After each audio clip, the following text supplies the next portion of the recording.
अस्सलाम वालेकुम। आज के इस वीडियो में हम इंटीग्रल इक्वेशन को डिस्कस करेंगे। ठीक है कि इसकी डेफिनेशन क्या है, इसके डिवीजन, क्लासिफिकेशन, इसके ठीक है बेसिस को डिस्कस करेंगे। N integral equation is an equation in which N unknown function appears under one और मोर साइन ऑफ इंटीग्रेशन। ठीक है कि हमारे पास ये जो इंटीग्रेशन का साइन है ये एक या एक से ज़्यादा भी हो सकती हैं। ठीक है, अंडर वन और मोर साइंस ऑफ इंटीग्रेशन। ठीक है, और अननोन फंक्शन हो K of X of T, Y of T, ये हमारे पास क्या है अननोन। के ऑफ एक्स टी जो है ये हमारे पास कर्नल है और ये Y of T unknown function है। ठीक है, ये हमारे पास एक इंटीग्रल इक्वेशन को मतलब कि डिस्प्ले करें, एक्सप्रेस करें। ठीक है, there can occur other terms as well in integral equations. ठीक है कि इनके अलावा भी हमारे पास इंटीग्रल इक्वेशंस में कोई ना कोई टर्म्स हो सकती है। जैसे हमारे पास ये देखें एफ ऑफ एक्स का प्लस हो रहा है इसके साथ। ठीक है, अब यहाँ पे वाई ऑफ टी का स्क्वायर हो गया। इस तरह हमारे पास ये और टर्म्स भी इस इंटीग्रल इक्वेशन में आ सकती हैं। ये ज़रूरी नहीं है कि जस्ट हमारे पास ये इतनी ही हो। ठीक है, फिर हमारे पास क्या एग्जांपल है कि in rectangle A less and equal to X less and equal to B, यानी कि ये हमारे पास क्या है एक रेक्टेंगल का बताया हुआ है। ठीक है, X is greater and equal to A and less and equal to B है, और टी की डोमेन क्या दी हुई है less than and equal to B है और greater and equal to A है। ठीक है, are the following are the integral equations. ठीक है, जैसे कि ये हमारे पास एक्स और टी जो इंडिपेंडेंट फंक्शंस हैं। ठीक है, सॉरी इंडिपेंडेंट है वेरिएबल्स, तो इनकी ये हमारे पास ए और बी क्या है इनकी लिमिट्स दी हुई हैं। ठीक है, तो ये इधर इन्होंने बताया हुआ है कि इसमें हमारे पास ये डोमेन कह सकते हैं इसकी, या इसकी लिमिट्स कह सकते हैं। ठीक है, नेक्स्ट ये सारे इसकी एग्जांपल बताई हुई हैं कि किस किस तरह ये हमारे पास आ सकते हैं। जैसे ये एक और टर्म ऐड हो गई है। ठीक है, कर्नल में ये इंटीग्रल का साइन में। ठीक है, और फिर उसके बाद यहाँ पे वाई ऑफ टी का स्क्वायर भी हो सकता है। ये सारी इसकी एग्जांपल्स हैं। फिर ये एक या एक से ज़्यादा इंटीग्रल साइन यूज़ हुए हैं। ठीक है, वाई यहाँ पे 3 हमारे पास इंडिपेंडेंट वेरिएबल यूज़ हो रहे हैं। जैसे हमारे पास एक्स टी था या x S T.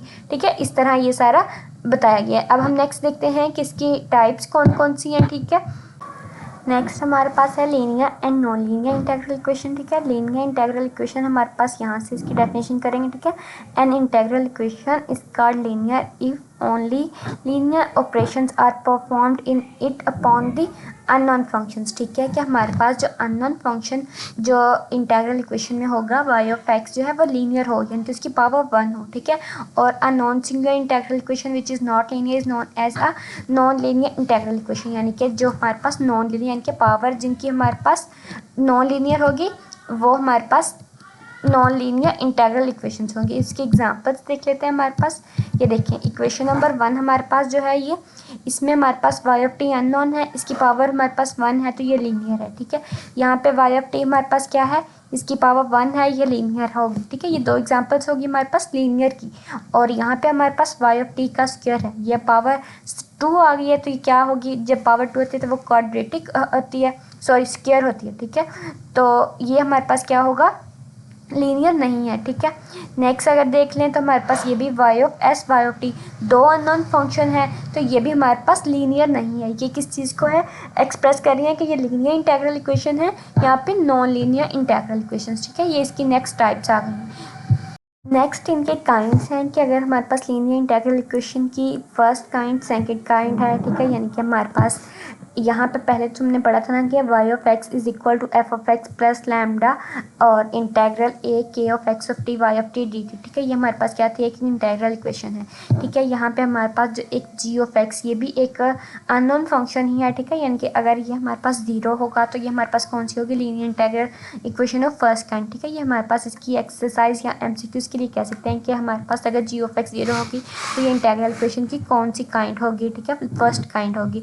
The most general type of integral equation is given by, ये हमारे पास क्या है इसकी जनरल टाइप है। ठीक है, अगर हमारे पास जी ऑफ एक्स 0 है तो ये कौन सी हो जाएगी फर्स्ट काइंड हो जाएगी। ठीक है, जब जी ऑफ एक्स 0 पुट करेंगे तो वाई ऑफ एक्स भी 0, तो ये किसके इक्वल आ जाएगी 0 के इक्वल आ जाएगी।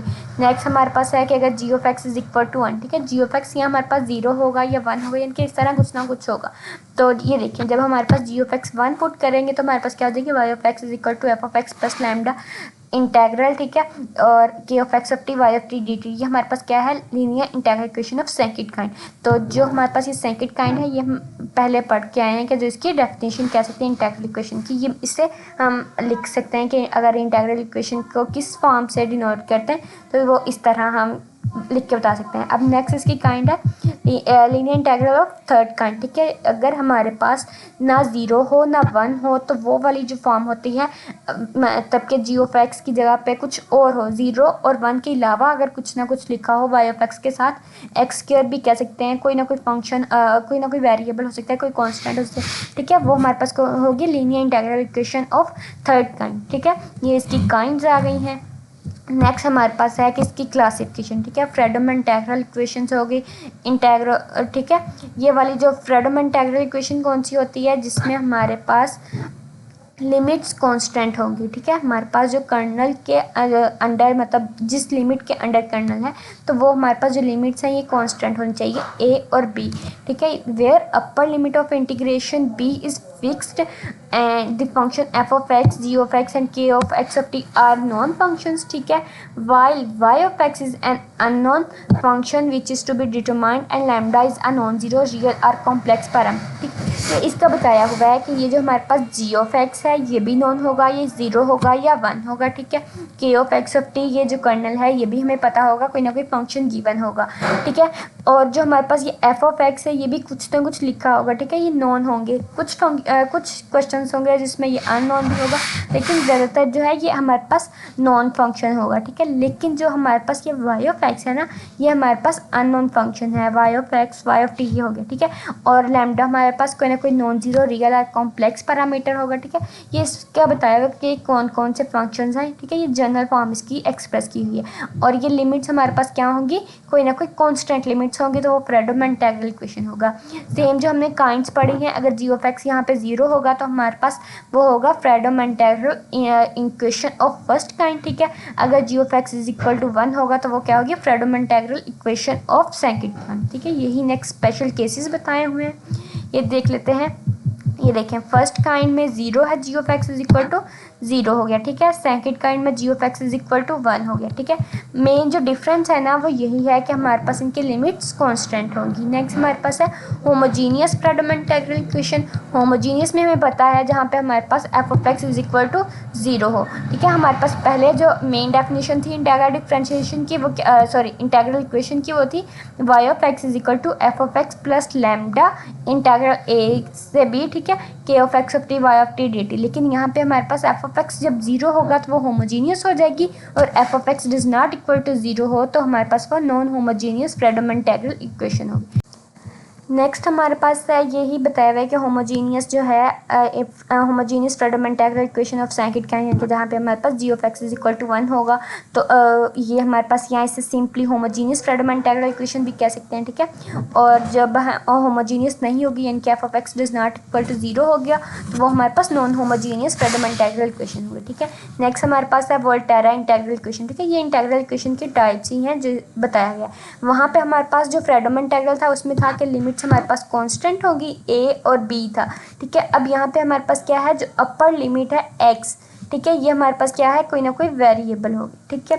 ये एक भी वेरिएबल हो सकती है, दोनों भी वेरिएबल हो सकते हैं, ठीक है। ये देखें लिखा भी हुआ है, where the upper limit of integration X is variable the function F of X, G of X, K of X T are known function, ठीक है। यानी कि हमारे पास जी ऑफ एक्स और एफ ऑफ एक्स और K of X of T ये हमारे पास नॉन फंक्शन हैं, गिवन होंगे, ठीक है।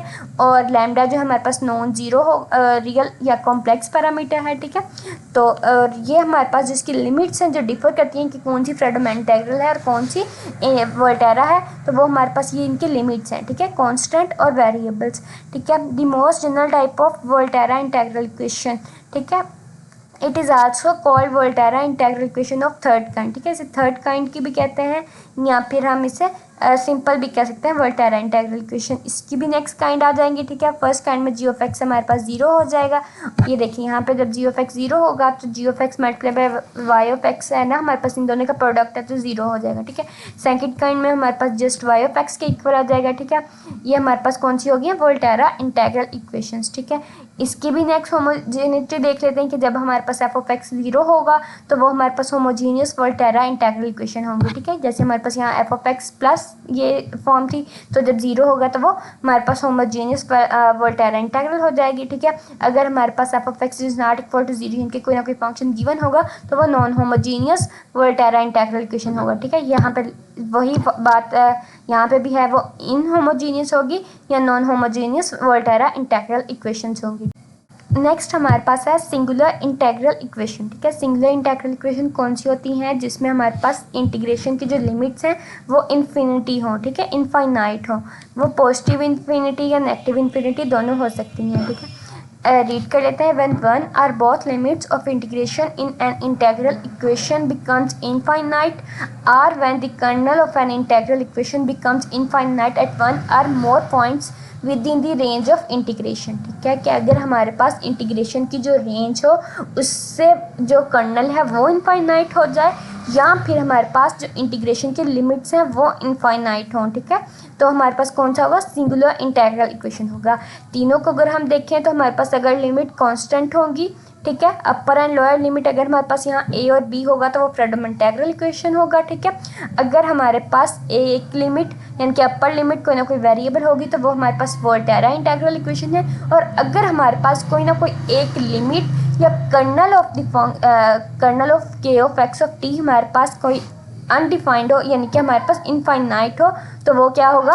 हमारे पास सिंगुलर इंटीग्रल फंक्शंस होंगे, इक्वेशंस होंगी, ठीक है।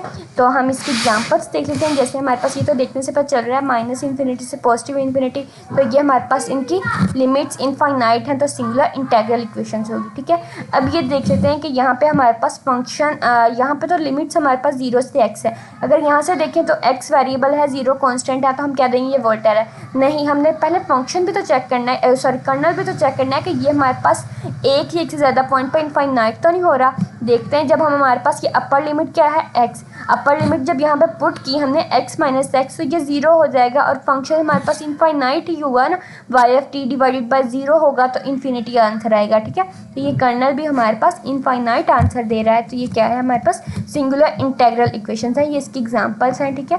होप सो आपको इंटीग्रल इक्वेशंस की टाइप्स की समझ आ गई होगी। Thank you so much.